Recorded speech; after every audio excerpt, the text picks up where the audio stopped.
पोर्टुगल का tourist visa apply करना चाहते हो और पोर्टुगल के टूरिस्ट वीज़ा में आपकी रिफ्यूज़ल ना आए, इस चीज़ के लिए वरीड हो तो इस वीडियो को देख लो।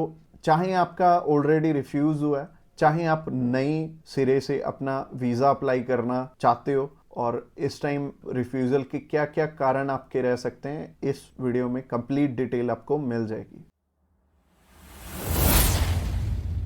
सब्सक्राइब कीजिए हमारे इस चैनल को और टूरिस्ट वीजा में आने वाले अपडेट्स के बारे में अप टू डेट रहिए। तो जहां तक बात की जाए आज के टाइम में रिफ्यूजल्स की, रिफ्यूजल रेट बहुत ज़्यादा पीक पे हैं और जैसे कि मैंने बताया 4 बारी अप्लाई करके 5 बारी अप्लाई करके भी लोग बैठे हैं जिनको कि समझ में नहीं आ रहा कि उनका रिफ्यूज़ क्यों हुआ है। तो सबसे बड़ी इसमें दिक्कत होती है रिक्वायरमेंट्स की। एक एम्बेसी की जो रिक्वायरमेंट है ना, वो ना तो आपको किसी साइट से मिलेगी और ना ही इसमें इलेबोरेट आपको एम्बेसी करेगी। चाहे उन्हें खुद फोन लगा लेना, चाहे आप वीएफएस को फोन लगा लेना, वो भी आपकी हेल्प नहीं करेंगे। और तीसरी चीज आती है यहाँ पे कंसल्टेंट्स। बहुत सारे कंसल्टेंट्स हैं, बहुत कुछ जानते होते हैं, वो आपको इसलिए नहीं बताते क्योंकि उस काम को करने में हो सकता है 2 मंथ या 3 मंथ या फिर 6 मंथ का टाइम जाए। तो मेनली बात यही है कि जब भी हमने टूरिस्ट वीज़ा अप्लाई करना है, हम ध्यान से देख लें कि हमारी रिक्वायरमेंट पूरी हो रही है और किसी अच्छे कंसल्टेंट के थ्रू ही अप्लाई करना। मैं तो एक चीज़ बोलता हूं कि बड़े नाम के पीछे तो कभी मत जाना। देखो अभी कोई बड़ा नाम है तो उन्हें कोई फर्क नहीं पड़ता कि आपका वीज़ा आए चाहे आपका रिफ्यूज़ हो। बट हाँ, जैसे हमारे जैसी कंपनीज हैं जो कि अप्लाई करने का भी खर्चा बहुत कम लेते हैं और इसके बाद भी आपको पूरी पूरी सपोर्ट करते हैं हर एक फील्ड में, हर एक चीज़ में आपकी डॉक्यूमेंटेशन बहुत अच्छे से बनाते हैं। क्योंकि जितने नॉमिनल कॉस्टिंग हम लेके चल रहे हैं ना, अगर आपका वीज़ा आएगा तभी हमारा बेनिफिट है। अगर आपका वीज़ा आएगा, आप 10 रेफरेंस हमें दोगे तभी हमारा बेनिफिट है, अदरवाइज हमारा कोई बेनिफिट नहीं है। जो पर्सन आपसे ऑलरेडी 25,000 50,000 रुपये एडवांस में ले रहा है, उन्हें आपकी प्रोफाइल से कोई मतलब नहीं है। अच्छा, दूसरी तरह के कंसल्टेंट ये हैं कि जो हायर साइड पे 20-25 हजार रुपये आपसे पहले भी लेते हैं और 10 लाख रुपए बाद में भी लेंगे। उन्हें भी आपकी प्रोफाइल से बहुत हद तक कोई मतलब नहीं है क्योंकि उन्होंने आपसे एडवांस ले लिया है और उन्हें यह फर्क नहीं पड़ता कि आपका वीज़ा आए या ना आए। वो अगर 10 केस अप्लाई करेंगे तो उसमें से एक वीज़ा तो वैसे ही आ जाता है, तो उनके 10 लाख रुपए तो वैसे ही बन गए। तो उन्होंने आपकी टेंशन क्यों लेनी है? तो सिंपल सी बात है, मैंने आपको अपना मोटिव बता दिया है कि हम रिक्वायरमेंट आपकी अच्छे से क्यों फुलफिल करवाते हैं जब भी आपने टूरिस्ट वीज़ा अप्लाई करना होता है। क्योंकि हमें आपसे बहुत कम पैसे मिलने हैं। अगर आपका वीज़ा नहीं आएगा, आपसे हमें रेफरेंस नहीं मिलेंगे, तो हमारा फायदा ही नहीं है इस काम में आने का। इसके अलावा पहला रीज़न तो हो गया जो कि रिक्वायरमेंट के ऊपर है कि रिक्वायरमेंट अपनी बहुत अच्छे से समझ लेना और पूरी कर लेना, तभी वीज़ा अप्लाई करना। और दूसरा रीज़न है कि आपके फाइनेंशियल डॉक्यूमेंट्स बहुत अच्छे से फुलफिल नहीं हुए होते। तो फाइनेंशियल डॉक्यूमेंट्स अगर अच्छे से पूरे नहीं होंगे तो एम्बेसी आपको वीज़ा, आप ही बताइए, कैसे देगी?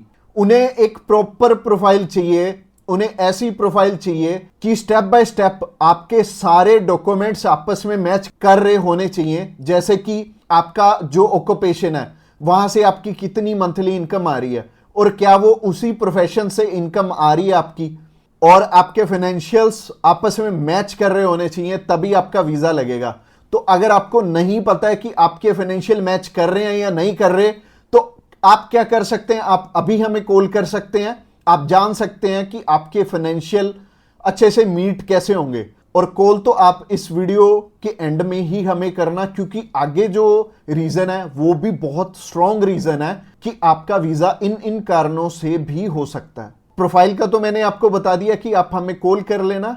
इसके अलावा जो तीसरा सबसे बड़ा रीजन है वो है कि आपके यहां पे इंडिया में टाई स्ट्रॉन्ग ना होने, यानी कि इंडिया में आपका कोई ऐसा रीजन नहीं है कि आप वापस लौट के आओ।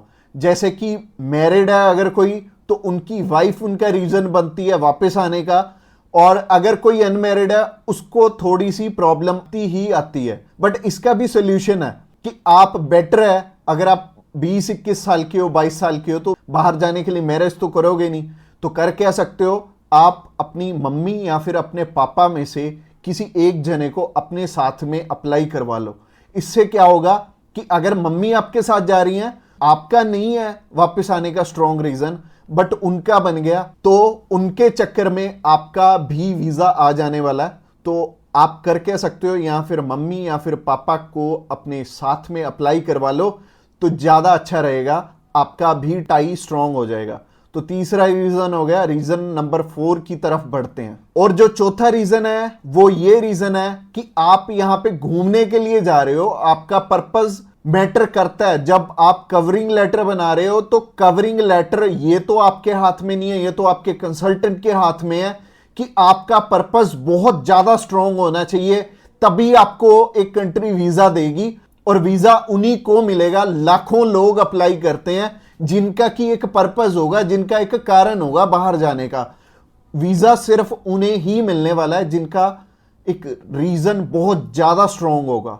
तो रीजन बहुत ज्यादा आपका स्ट्रॉन्ग बनाएंगे अगर आप हमारे थ्रू अप्लाई करेंगे। तो ये चौथा कारण था आपका वीजा रिफ्यूज होने का, और ये 4 कारण ही हैं जो सबसे बड़े रिफ्यूजल के आपके चांसेस बनते हैं। जिन कारणों के पीछे, ये चारों चीजें अपनी ठीक कर लो, और जैसे मैंने पर्पस में बताया, पर्पस आपका बहुत ज्यादा स्ट्रॉन्ग हो जाएगा अगर आप हमारे थ्रू अप्लाई करेंगे। तो अगर आप हमारे थ्रू अप्लाई करना चाहते हैं, आप जानकारी लेना चाहते हैं कि आपके रिक्वायरमेंट पूरी है, क्या आपके फैमिली टाइज स्ट्रॉन्ग है, तो आप अभी हमें कॉल करके पता कर सकते हैं कि क्या आपकी रिक्वायरमेंट अच्छे से पूरी है, क्या आपके फाइनेंशियल डॉक्यूमेंट, जो कि सबसे ज्यादा इंपॉर्टेंट है, आपस में मैच कर रहे हैं। इसके अलावा जो तीसरा कारण था वो था आपके फैमिली टाइज कितने स्ट्रॉन्ग है। इसके अलावा चौथा कारण है कि आपका पर्पस हम कितना स्ट्रॉन्गली लगाएंगे।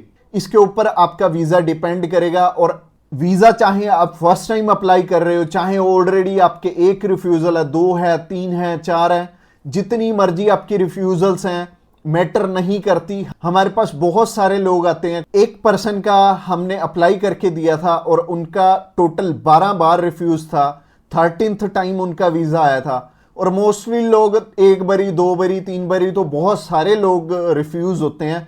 कई लोग तो 4-4, 5-5, 6-6 बार रिफ्यूज होते हैं। इवन उन्हें ये नहीं पता लगता कि हम करें तो करें क्या, वीजा तो हमें लेना है, और लेना भी बिल्कुल सही मायने में है, एक्स्ट्रा पैसे देके नहीं लेना, एक बिल्कुल नॉमिनल चार्जेस में ही अप्लाई करवाना है किसी से।